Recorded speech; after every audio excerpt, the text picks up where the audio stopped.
Well, first of all, the corporations are very involved in the war machine because the industrial part is now a supreme influence on the U.S. military budget, which now is half of the entire federal government's operating budget, and as well as affecting foreign policy.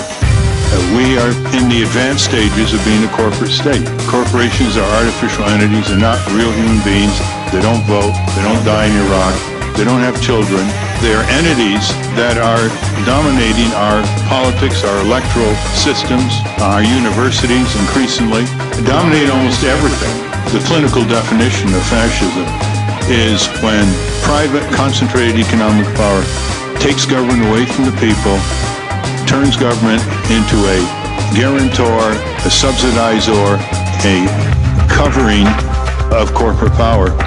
Corporations now have their executives in high government positions. They have 35,000 full-time lobbyists here, like the drug companies, getting all kinds of subsidies from Congress, and they have 10,000 political action committees. If you could quantify corporate power and civic power in Washington, D.C., civic power is probably 1% of corporate power. These giant corporations are dictatorship, and they have enormous power without anywhere near the commensurate responsibility. It is interesting that our political leaders don't like to discuss it. I mean, every politician in this town knows who runs this town. They know who runs the Defense Department, the Department of Interior, Department of Agriculture, Food and Drug Administration. And there are only a tiny handful of politicians who will raise the banner of subordinating corporate power to the sovereignty of the American people. The debates are sterile.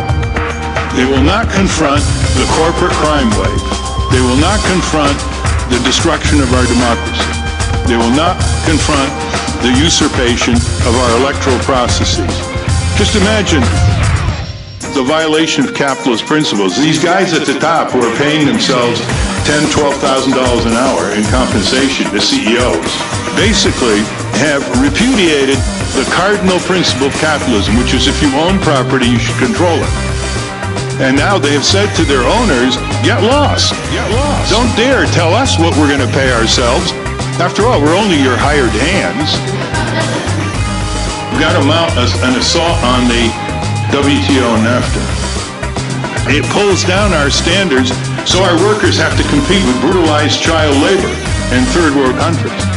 We couldn't have gotten airbags under WTO because that would have been considered a unilateral move under this global trade agreement, would be considered too high a standard imposed on importing cars. What WTO does, it prevents us from being first in the world. It is the greatest loss of sovereignty, local, state, and national, in American history. It's not about justice, it's not about agenda, it's not about mobilizing people, it's about dialing for corporate dollars. These two parties have sold the U.S. government and the American people to the highest bidders.